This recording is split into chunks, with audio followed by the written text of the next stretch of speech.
सूचीबद्ध कोयला, खान और इस्पात संबंधी स्थायी समिति के 11 की कार्रवाई विवरण हिंदी और अंग्रेजी।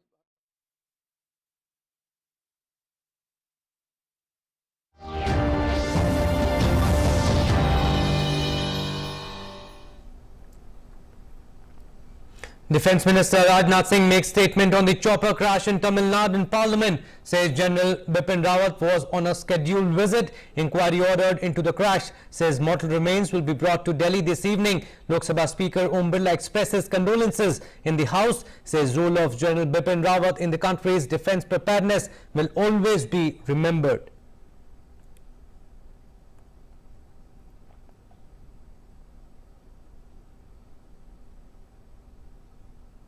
Black box of the chopper recovered from the site of crash yesterday in Kannur. Tributes paid to CDS General Bipin Rawat and his wife and others at Madras Regimental Centre, Wellington.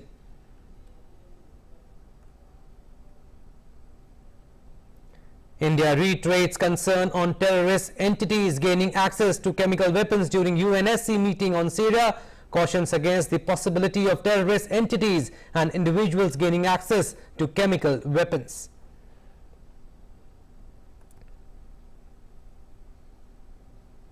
Olaf Scholz elected Federal Chancellor of Germany. Prime Minister Narendra Modi congratulates him, says he looks forward to working closely to further strengthen the strategic partnership between India and Germany.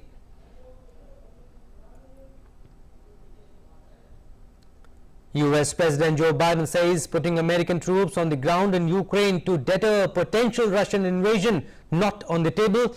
Putin called suggestion that Russia was planning to attack Ukraine provocative.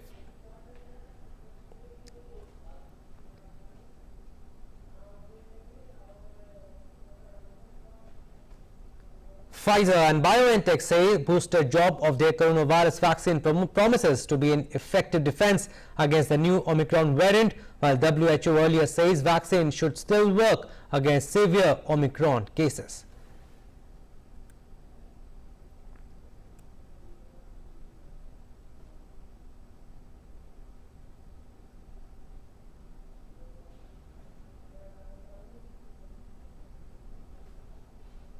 Five-time European champion Barcelona kicked out of the Champions League football competition, and this is the first time in the last 17 years that the team did not make it to the knockout stage.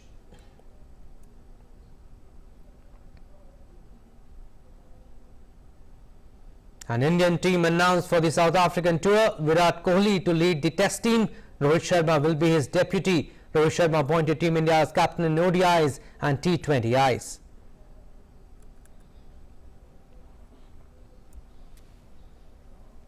Namaskar, I'm Abhishek Mahajan. Let's start with the top story.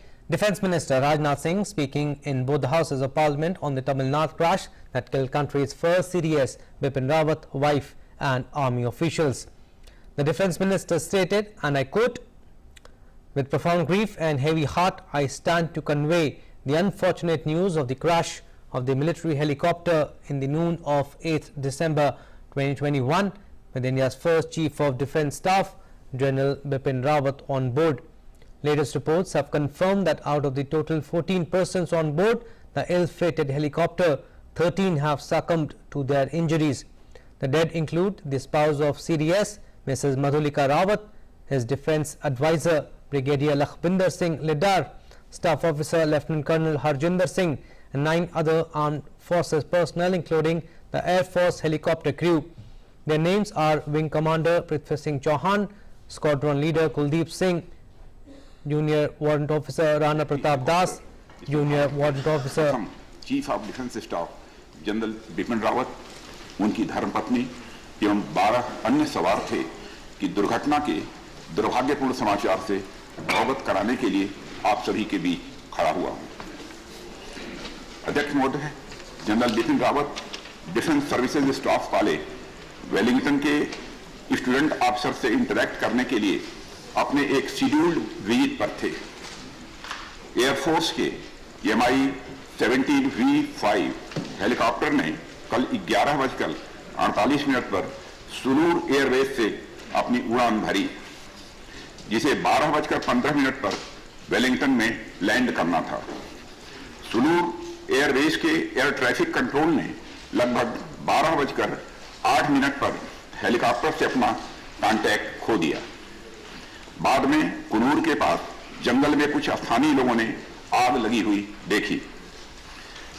जब वे भागकर उस स्थान पर पहुंचे तो उन्होंने military helicopter के अवशेष को आग की लपटों से घिरा हुआ देखा।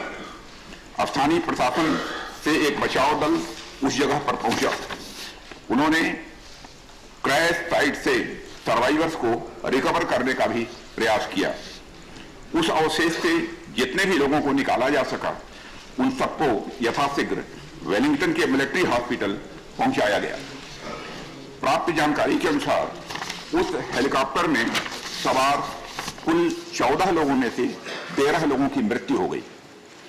जिन लोगों की दुर्भाग्यपूर्ण मौतें हुई उनमें चीफ ऑफ डिफेंस स्टाफ, उनकी धर्मपत्नी श्रीमती मधुलिका रावत, उनके रक्षा सलाहकार brigadier Lakhvinder Singh Lidder, staff officer lieutenant colonel Harjinder Singh और एयरफोर्स हेलीकॉप्टर क्रू समेत आर्म्ड फोर्सेस के 9 अन्य लोग शामिल हैं।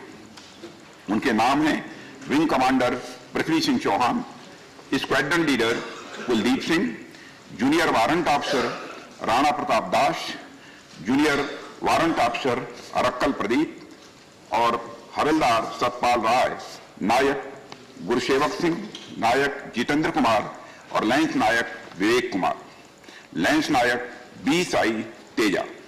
सभी पार्थिव शरीर को आज शाम तक इंडियन एयरफोर्स प्लेन से दिल्ली लाया जाएगा। Group captain Varun Singh Wellington के मिलिट्री हॉस्पिटल में लाइफ सपोर्ट पर हैं और उन्हें बचाने के हर संभव प्रयास किए जा रहे हैं। Air chief marshal Shri V R. Chaudhari को घटनास्थल पर दुर्घटना की सूचना प्राप्त होने पर कल ही भेज दिया गया है। उन्होंने घटनास्थल एवं वेलिंगटन हॉस्पिटल जाकर स्थिति का जायजा लिया। इस दुर्घटना के संबंध में इंडियन एयरफोर्स द्वारा एयर मार्शल मानवेंद्र सिंह की अध्यक्षता में एक ट्राई सर्विस इंक्वायरी के आदेश दे दिए गए हैं। इंक्वायरी टीम के अफसर कल ही वेलिंगटन पहुंचकर अपना कार्य प्रारंभ कर दिया है।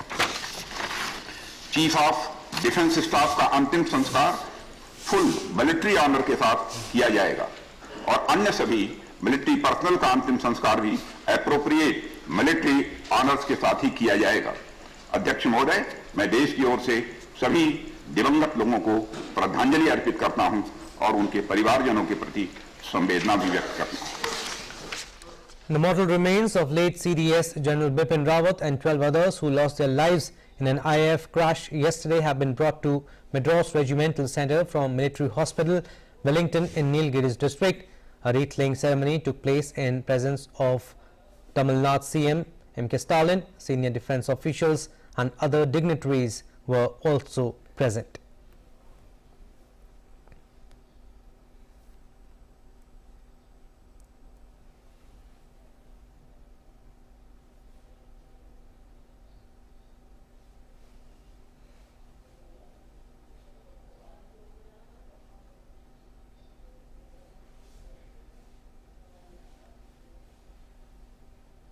And Tamil Nadu Chief Minister M.K. Stalin and several other ministers paid floral tributes to CDS Bipin Rawat and others who lost their lives in the Kunnur IF chopper crash at Madras Regimental Centre in Nilgiris district.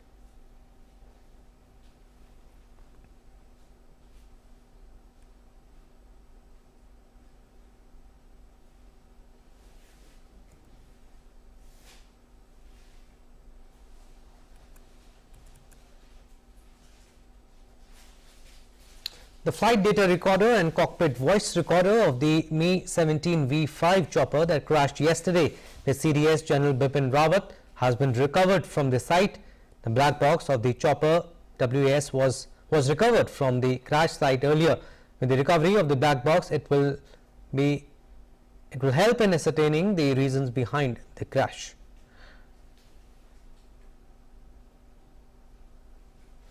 And Tamil Nadu Forensic Science Department team has reached the helicopter crash site in Kunnur this morning for the investigation. The team is headed by Srinivasan, Director Department of Forensic Science.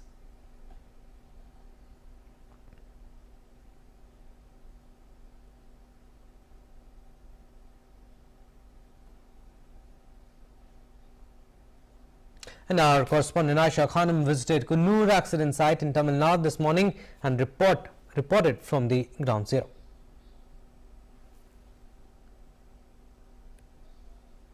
I'm standing about 750 meters away from the helicopter crash site, which took the life of CDS General Bipin Rawat, his wife and his other staff. And behind me you can see this is the place, the location which is now barricaded, which is under investigation now. The Tamil Nadu police and the armed forces have taken over this stretch of route which leads to the crash site. So it is from here that we can view the crash site and how yesterday the villagers reached the spot to save people from the helicopter which was engulfed in flames. The entire location is barricaded and cordoned off. The investigation teams are reaching. They are trying to spot the black box to find out the reason, the causes of this crash, and this is a matter of court of inquiry, and only then the reasons will be out. Now the helicopter crashed very close to Wellington, because from here, this is the Coimbatore-Kannur road, and from here Wellington is just about 7 kilometers, and he was to reach and land at Wellington Gymkhana Club.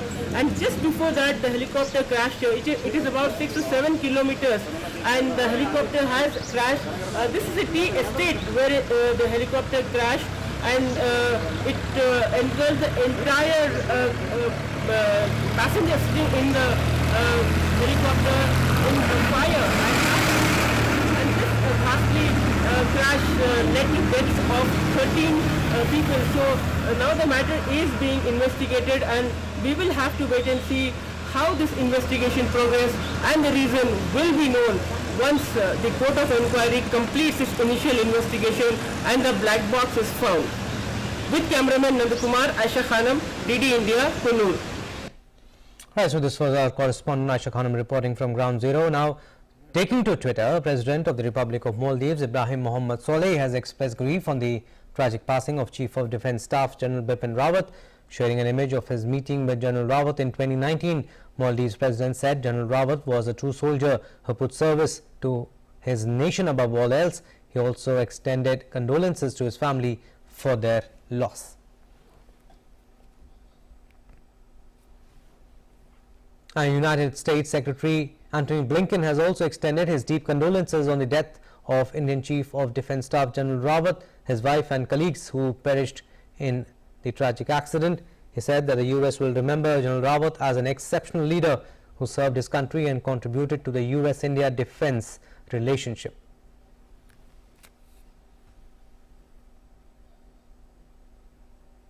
Back home, Lok Sabha Speaker Om Birla expressed condolences at the demise of CDS General Bipin Rawat and his wife in the House.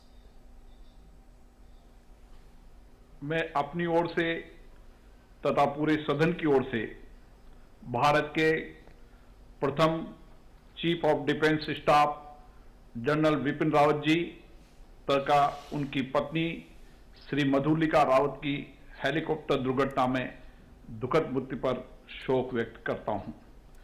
देश के पहले chief of defence staff के रूप में general Bipin Rawat ने हमारे देश की प्रतिरक्षा व्यवस्था में मूलभूत परिवर्तन लाने में अपना अमूल्य योगदान दिया था।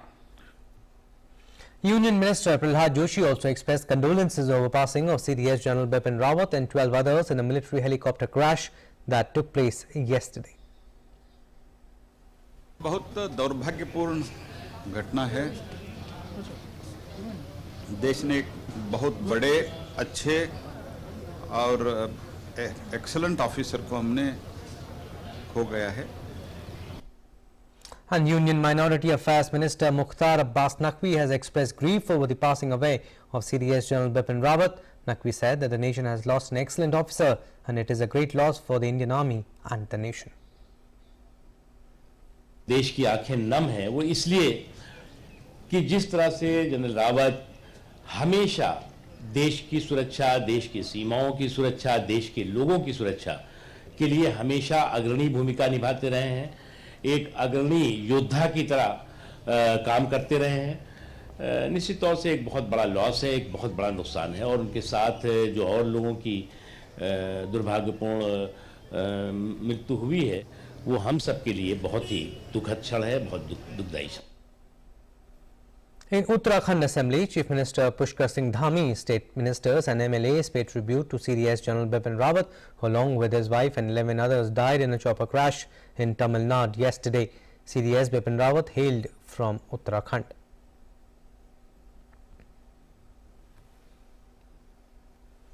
During Syria chemical weapons briefing in UNSC, Indian Councillor Pratik Mathur spoke on the high importance India attaches to the Chemical Weapons Convention. He also said that investigations must be impartial, credible, with facts and evidence-based conclusions. He cautioned against terrorist entities gaining access to them. Mathur also highlighted that India has been repeatedly cautioning against the possibility of terrorist entities and individuals gaining access to chemical weapons.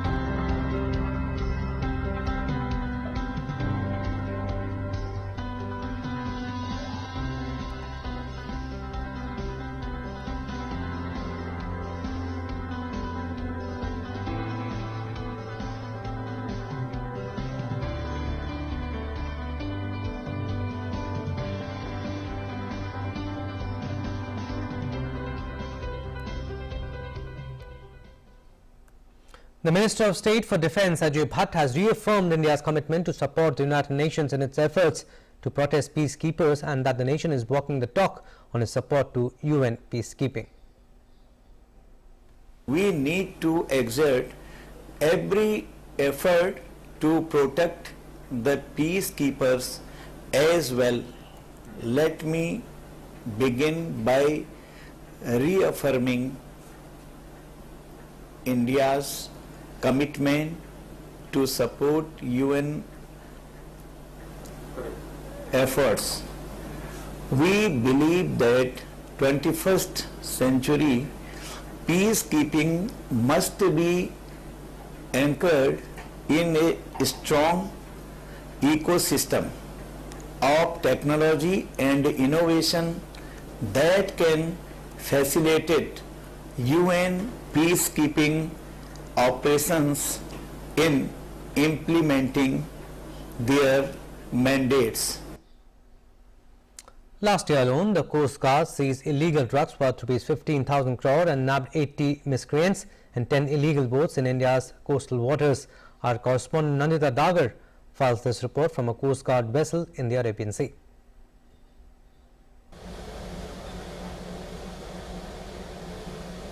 We are on board the Indian Coast Guard ship ICG Sajag and off the coast of Porbandar in the Arabian Sea.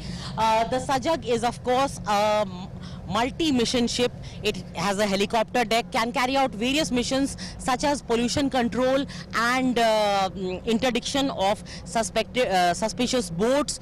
Also search and rescue can also be carried out by Sajag. That is the Indian Coast Guard ship Sarthak, another advanced patrol vessel which is trailing the Sajag. Be it maritime law enforcement, be it oil pollution response, be it assistance for scientific duties, or be it for safety of fishermen at sea, search and rescue. So all these things have been, through a statute, it has been, the job has been awarded to Coast Guard, and I think we are doing it in a fine way. Near the Gujarat coast lies the international maritime boundary line where our hostile neighbor Pakistan regularly sends boats which carry contraband and also smuggle weapons, drugs, narcotics, etc. Attaining and maintaining high speeds in the seas is a priority for the Coast Guard, and that is why we see advanced patrol vessel ICG Sarthak on the both sides being escorted by fast patrol vessels, and they can achieve a speed of 35 knots and therefore apprehend the suspicious boats. One of the charter of duties of the Coast Guard, apart from coastal security, is also identification and searching and seizing suspicious vessels, their contraband, because it is also a maritime law enforcement agency. In the case of these two incidents of Sri Lanka, one is MT New Diamond and one is MV Express Pearl. So one was the case in which through some very professional and proactive firefighting we were able to save the oil spill to the tune of 2.7 lakh metric tons. Off the Gujarat coast in the Arabian Sea, this is Nandita Dagar for DD News. On to the national capital now. The air quality in the national capital continued to remain in the poor category this morning. The air quality index in the city read 208 as per SAFAR. According to the System of Air Quality and Weather Forecasting and Research, the level of PM 2.5 and PM 10 in the air stood at poor and moderate levels respectively. Prime Minister Narendra Modi in a tweet said that today, as we mark 75 years of the historic sitting of our Constituent Assembly, I would urge my young friends to know more about this august gatherings proceedings and about the eminent stalwarts who were a part of it. Doing so would be an intellectually enriching experience. And taking a look at COVID situation in the country, the recovery rate currently is at 98.36%, which is the highest since March 2020. 9,419 new cases were reported in the last 24 hours. India's active caseload currently stands at 94,742. Weekly positivity rate is 0.74%, which is less than 1% for the last 25 days. India's cumulative COVID-19 vaccination coverage exceeds 130.39 crore, more than 80 lakh doses administered in the last 24 hours.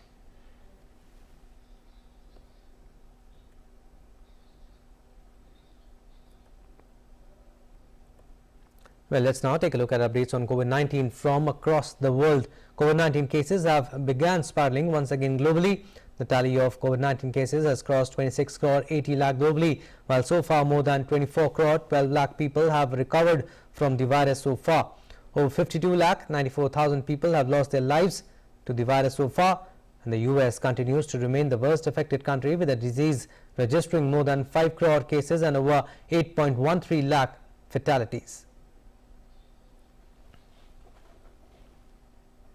And COVID-19 cases have been mushrooming all across European countries, with the United Kingdom being the hardest hit in the continent. The UK has more than 1 crore 6 lakh cases of COVID-19, followed by France, where the cases have risen above 80 lakh 48,000. Germany also registers spike in the number of cases, with total tally standing above 63 lakh and 39,000.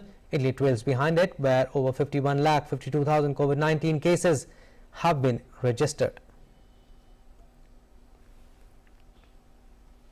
Governments need to reassess national responses to COVID-19 now and speed up vaccination programs to tackle Omicron, though it is too early to say how well existing shots will protect against the new variant, according to the World Health Organization.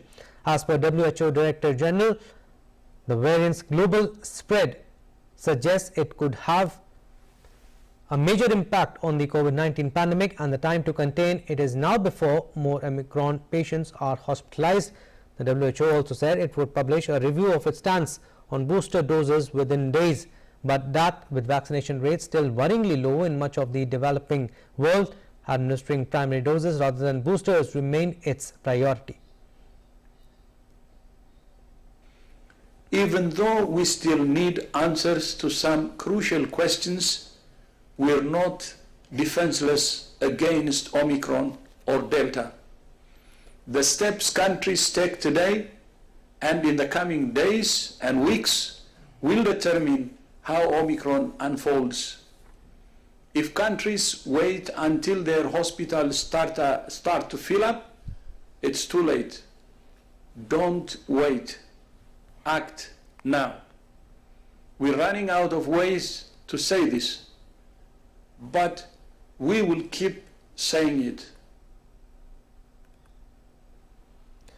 Pfizer and BioNTech have said a booster jab of their coronavirus vaccine promises to be an effective defense against the new Omicron variant. 3 doses provide a similar level of antibodies against Omicron to that of 2 doses against other variants, the company said after a small study. The World Health Organization earlier said vaccines should still work against severe Omicron cases. Researchers across the world are piecing together data about Omicron. It is the most heavily mutated version of coronavirus found so far. In a statement on Wednesday, Pfizer Chief Executive Albert Bourla said protection against the variant would be improved with a 3rd dose of the jab. However, Pfizer and BioNTech noted that the results are preliminary and said they would continue to collect data and evaluate real-world effectiveness. And in some latest news coming in from the US, the Democratic-controlled US Senate on Wednesday approved a Republican measure that would overturn President Joe Biden's COVID-19 vaccine or test mandate for private businesses, with 2 Democrats joining Republicans to back the initiative. The 52-48 vote sends the legislation to the Democratic-led House of Representatives, where it faces strong headwinds, while Biden has threatened to veto it. The legislation would overturn administration rules ordering businesses with 100 workers or more to require vaccinations or coronavirus testing for millions of employees. The initiative underscores the intense political opposition facing administration efforts to combat COVID-19 at a time when health officials are trying to contain the highly contagious Omicron variant. Brazil's authorities will not implement a COVID passport as proof of vaccination, a decision already aggravating both Brazilian people and experts. Infectious disease specialist Roberto Madronho said it was incredible the government refused to enact a measure that keeps travelers and residents safe. Madronho added that those without COVID-19 vaccines to avoid visiting other countries as they pose a risk of infection for themselves and others. Brazilian citizens echoed their sentiments, saying the government's position was a disaster and the accumulation of irresponsibility. As of Wednesday, the Omicron variant of the coronavirus, the latest worldwide threat of the pandemic, has been detected in Americas in Argentina, Brazil, Canada, Chile, Mexico and the United States, according to the Pan American Health Organization. British Prime Minister Boris Johnson said on Wednesday he was starting a so-called Plan B for England, including guidance for people to work from home to slow the spread of the Omicron variant of the coronavirus. From this Friday, the legal requirement to wear a face mask will be extended to most public indoor venues, including theatres and cinemas. Also, a COVID pass will be mandatory to access nightclubs and places with large crowds. As the government set out Plan B, businesses will be given a week's notice on the NHS COVID pass requirements, so the new rules will come into force in a week's time. Outlining the new guidance, Johnson also introduced daily tests for contacts instead of isolation. Britain has recorded more than 145,000 COVID-19 deaths during the pandemic. A fast start to the vaccine program has since helped to contain the impact, and in recent months, cases have held steady at around 43,000 daily infections and 135 deaths after Johnson lifted most restrictions in England, although the emergency of the Omicron variant has put governments on edge around the world. British researchers on Wednesday started recruitment for a clinical trial to test antiviral COVID-19 treatments for use in people early on in disease who are at higher risk of complications. Starting with Merck's molnupiravir, Britain became the first country in the world to approve molnupiravir, which was jointly developed by US-based Merck and Co. Inc. and Ridgeback Biotherapeutics in November.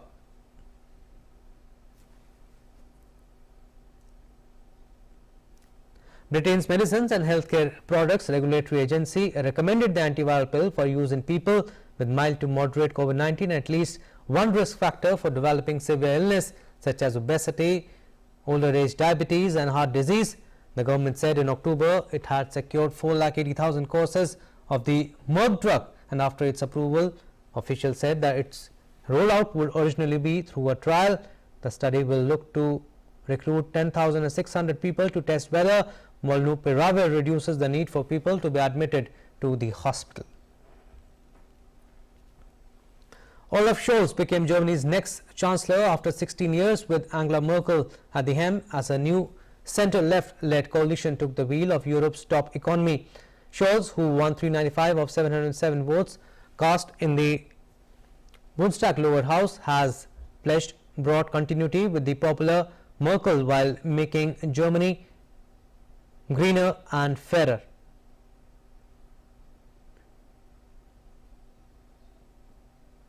Prime Minister Narendra Modi has congratulated Olaf Scholz on being elected as the Federal Chancellor of Germany.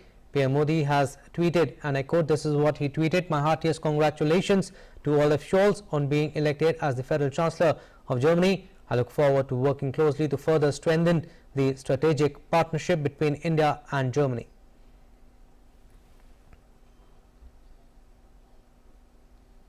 And US President Joe Biden will hold a virtual summit with Ukrainian President Volodymyr Zelensky to debate, including other topics, the outcomes of his discussions with Russian President Vladimir Putin. National Security Advisor Jake Sullivan spoke at a news conference at the White House on Tuesday and stated President Biden will be speaking with President Zelensky on Thursday, following on the discussion between President Zelensky and Secretary Blinken. Simultaneously, he emphasized that Biden's government maintains daily interaction with top Ukrainian government leaders. And taking an update on the Ukraine crisis, US President Joe Biden said on Wednesday putting American troops on the ground in Ukraine to deter a potential Russian invasion was not on the table, and he hoped to announce a meeting with Russia and other NATO countries by Friday. Speaking to a reporter as he left the White House, Biden said he had made it clear to Russian President Vladimir Putin during his nearly 2-hour virtual meeting on Tuesday that there would be economic consequences like none before if Russia invades Ukraine, and he is confident Putin got the message. We have a moral obligation and a legal obligation to our NATO allies if they were to attack under Article 5. It's a sacred obligation. That obligation does not extend to NATO, to Ukraine, but it would depend upon what the rest of the NATO countries were willing to do as well.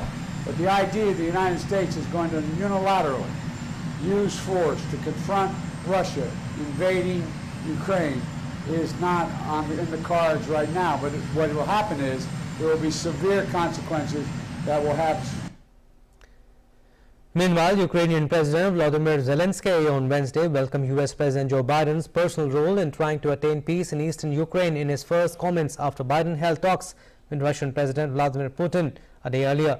Speaking at a news conference, Zelensky also hoped that Ukraine and Russia could agree on new ceasefire and prisoner exchanges when their representatives held talks on the conflict in Ukraine's Donbas region. Biden and Putin held talks on a video call on Tuesday after Ukraine and its NATO allies accused Russia of massing tens of thousands of troops near Ukraine's borders in preparation for a possible large-scale military offensive.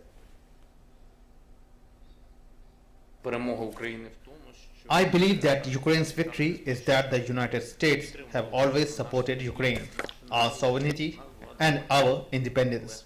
We had the support of the two parties, but the most important thing that we see now is that there is a personal real reaction and personal role of President Biden in resolving this conflict, the war in the east of our state. I believe it is the most important thing.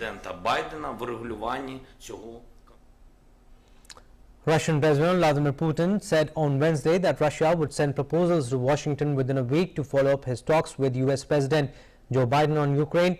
Putin told reporters the talks had been open and constructive, and the main thing was that there was a possibility to continue the dialogue, but he called suggestions that Russia was planning to attack Ukraine provocative. Putin and Biden spoke on Tuesday to set out their opposing positions on Ukraine, which says it is braced for a possible invasion by tens of thousands of Russian troops close to its border. Biden warned Putin that the West would impose strong economic and other measures on Moscow if it invaded, while Putin demanded guarantees that NATO would not expand eastward. It is a provocative question. Russia follows a peaceful foreign policy, but it has the right to ensure its safety, as I said before, in mid-term and long-run prospects. And we discuss it with our partners, with all of our partners, including my partner in conversation, the United States President, Mr. Biden. We cannot but be concerned by the prospect of Ukraine joining NATO because it will lead without a doubt to the deployment of troops, military bases and threatening us with weapons there. Well, time now for a very short break. On the other side, more stories.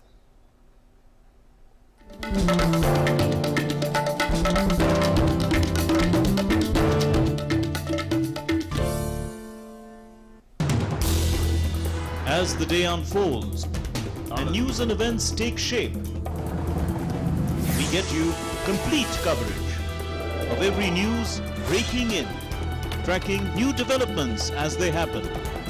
Midday Prime English, Monday to Friday, 2 p.m. on DD India.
Welcome back. With Nobel ceremonies in Stockholm cancelled due to the pandemic for the second year in a row, the medicine and economics laureates received their prizes during a ceremony in Southern California on Wednesday. The Nobel Peace for Medicine was handed out to American scientists David Julius and Ardem Patapushin for the discovery of the receptors in the skin that sense temperature and touch and could pave the way for new painkillers. The Nobel Prize for Economics went to economist David Card, Guido Imbens for pioneering natural experiments to show real-world economic impacts in areas from minimum wage increases in the U.S. fast food sector to migration from Castro era Cuba.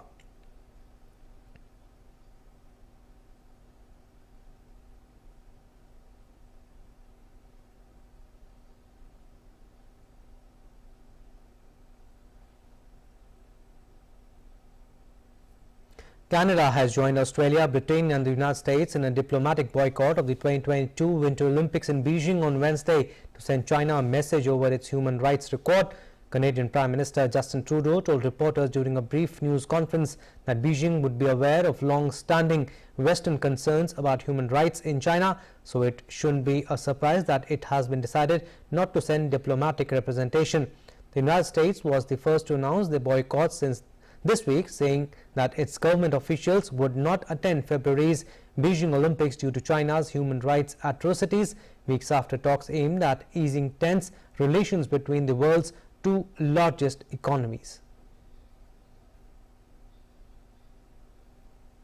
For the past many months, we've been in conversation with partners and allies around the world on the issue of the Beijing Olympic and Paralympic Games. We are announcing today that we will not be sending any diplomatic representation to the Beijing Olympic Paralympic Games this winter.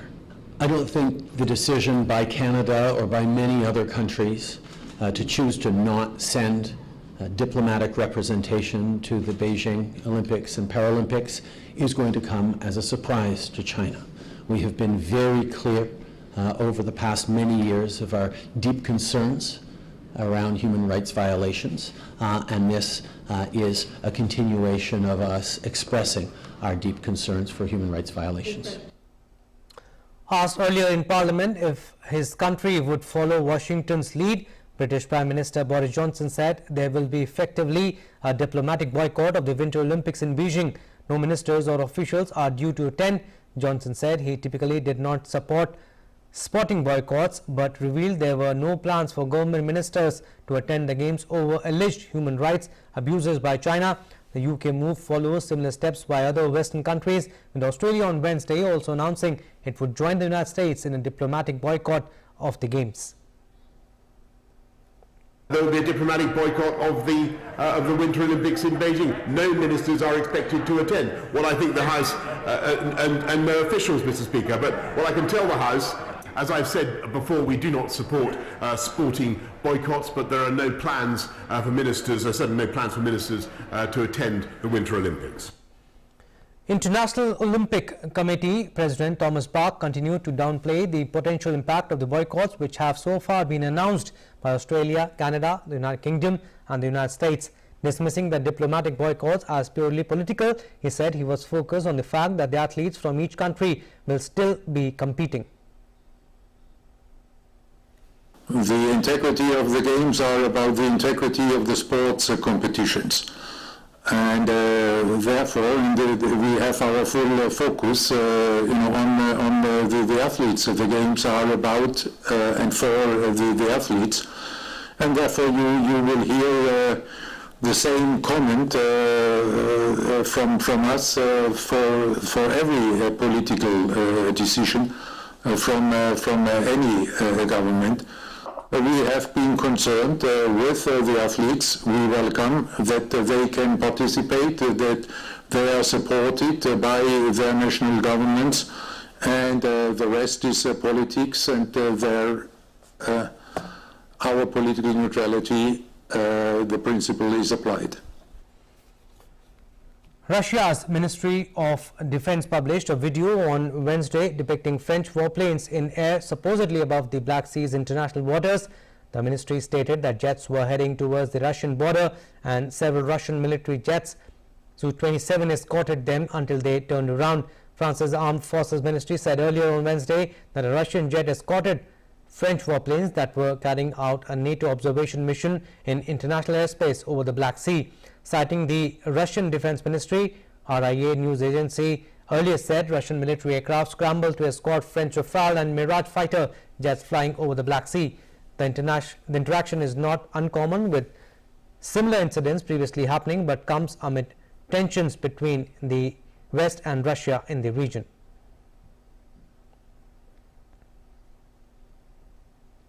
Saudi Arabia's Crown Prince Mohammed bin Salman reached Doha on Wednesday on his first visit since Riyadh, and several Arab allies imposed an embargo on Qatar in mid-2017 and set off a bitter dispute that was resolved only in January. Prince Mohammed was received on arrival by Emir Sheikh Tamim bin Hamad Al Thani, and the two leaders held meetings on Wednesday evening. Qatar is the third stop on a tour of Gulf Arab states by Prince Mohammed ahead of a Gulf summit later this month. The summit will be the first since Saudi Arabia, United Arab Emirates, Bahrain and Egypt agreed to end a dispute with Qatar over its foreign policy that had led them to severe diplomatic ties with Doha. The four countries had also blocked land, air and sea routes to Qatar, accusing Doha of supporting terrorism. Doha denied the charges. In January, Saudi Arabia, the UAE, Bahrain and Egypt agreed to end the row.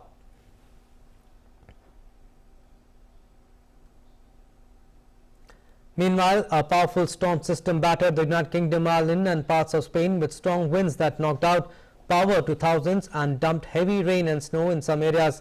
Storm Bara, as named by Met agencies in Europe, underwent bombogenesis as in an intensified storm as it closed in on the Irish coastline. It triggered flooding and power outages that forced schools to close, and several school districts will remain closed into Wednesday. Storm Bara brought heavy snowfall, showers and storms to northern Spain on Wednesday, with authorities urging drivers to be cautious as they return home after a long holiday weekend. TV footage showed heavy snowfall in the mountains in the region of Aragon, where road signs warned of avalanche risk. Spain's weather agency said it didn't expect the weather to settle until the weekend.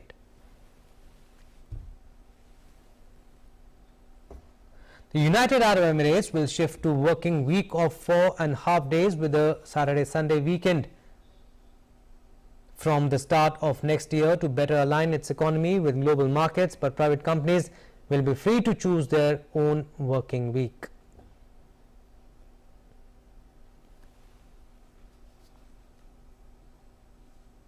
Sports now. The Board of Control for Cricket in India announced India's squad for the upcoming tour to South Africa. As expected, Virat Kohli will lead the side, while Rohit Sharma has been named as his deputy. Ajinkya Rahane, who has been under the scanner for his poor run with the bat of late, has also been named in the squad, but has been relieved of the vice-captaincy duties. The tour will mark the comeback of KL Rahul and Rishabh Pant to international cricket. While KL Rahul missed the New Zealand Test series due to an injury, Rishabh was rested for all 5 fixtures against the Black Caps. Rishabh has replaced KS Bharat, who was included as Ridhiman Saha's backup for the Test series. Football now. Barcelona signed off on their worst Champions League campaign in 2 decades on Wednesday, as another comprehensive defeat at the hands of Bayern Munich sealed elimination at the group stage. The Catalans went into their final game battling Benfica for the second qualifying spot in Group E and knowing they might well need to chase a result in the Allianz Arena. But Bayern barely broke sweat in taking apart Xavi's men, while the Portuguese side took the necessary 3 points to send them to the last 16 as runners-up behind Bayern. Champions League holders Chelsea blew the chance to top their group as they were held to a 3-3 draw against Zenit St. Petersburg at the Gazprom Arena on Wednesday. The result sees Thomas Tuchel's side finish second in their group, 2 points behind group winners Juventus, who Sweden's Malmo 1-0 in the other game. Chelsea were dominant early on, taking a lead after just 90 seconds when Timo Werner tapped the ball in from a yard out following a Ross Barkley corner. But Zenit fought their way back into the game with a spell of pressure on the European champions, ending in 2 goals in quick succession. Claudinho took advantage of being unmarked on the post to nod in an equalizer on 38 minutes before Sardar Azmoun added a second just 3 minutes later following a Malcolm through ball that put him one-on-one with Kepa Arrizabalaga. Tuchel's side improved after the break, drawing the game level once again on 62 minutes after Lukaku jumped on a Werner cross to score his first Chelsea goal since the last time he played Zenit in September. The 13th Northeast Festival was organized to showcase the culture of the Northeast. In this festival, people from different parts of the country got acquainted with the arts and culture of the Northeast. A special glimpse of celebrating Northeast scene in Delhi, where a colorful program was organized by Northeast Institute of Fashion Technology, Assam at New Motiba Club. The popularity of this program was so much that a huge crowd of spectators was seen in it. Folk dance performances of Bodo groups of Kokrajhar enthralled the audience. Well, that's all we have in this news bulletin. You stay tuned for more news and updates. Namaskar.